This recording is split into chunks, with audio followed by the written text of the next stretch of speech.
And just looking at the way things progressed through the second half, and what was really kind of the point where it unraveled and where things just weren't going your way? What was really, from your perspective, the reasons behind it?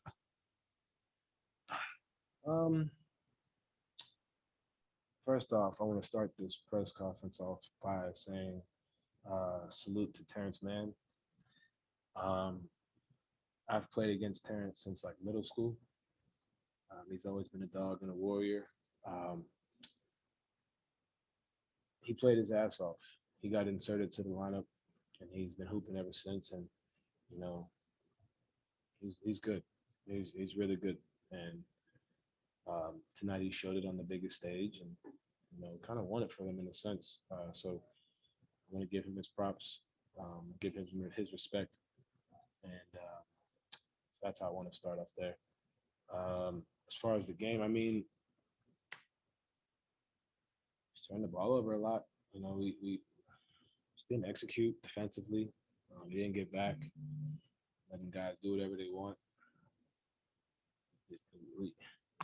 We were up fucking 22 points, and there was a point where we just kind of acted like, I wouldn't say intentionally, but there's a kind of, I wouldn't say it was like, intentional effort. We were in the huddle communicating and we were fighting, but we just made certain mistakes that we didn't make to be up 22.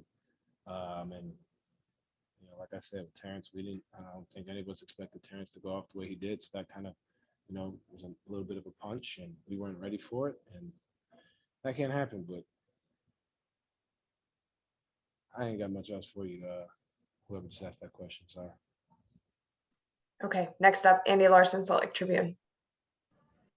Donovan, just simple question. What do you think the biggest reason is that you lost this series?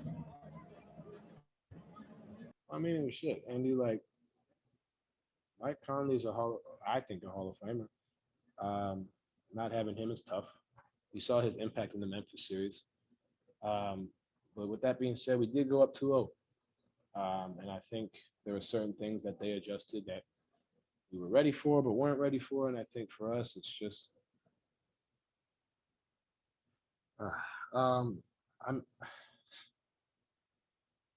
we just didn't do a lot of things the same way we did in game 2. They made adjustments, and we had adjustments ready, but we didn't necessarily execute it as a group.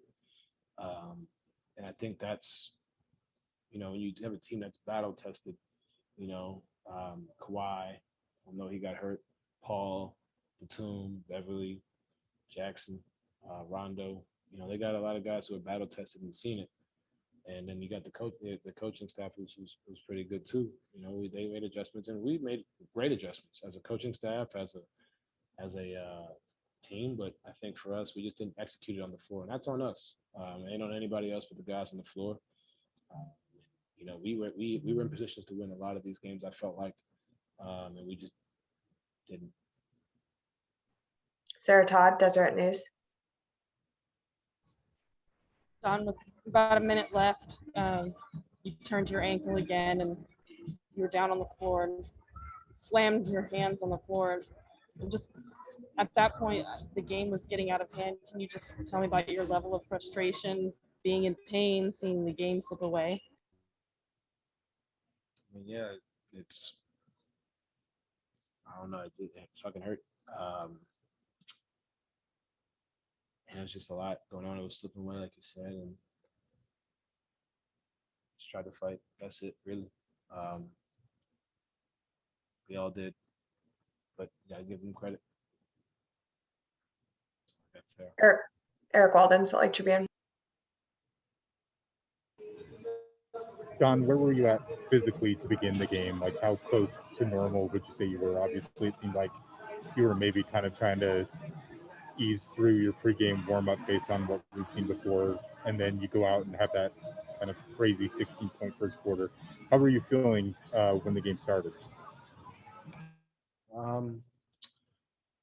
Not great, but I mean, it is what it is. I mean, I'm not gonna sit here and say, oh, I was hurt. That's not, what I mean, like, whatever. But just trying to find a way by any means necessary.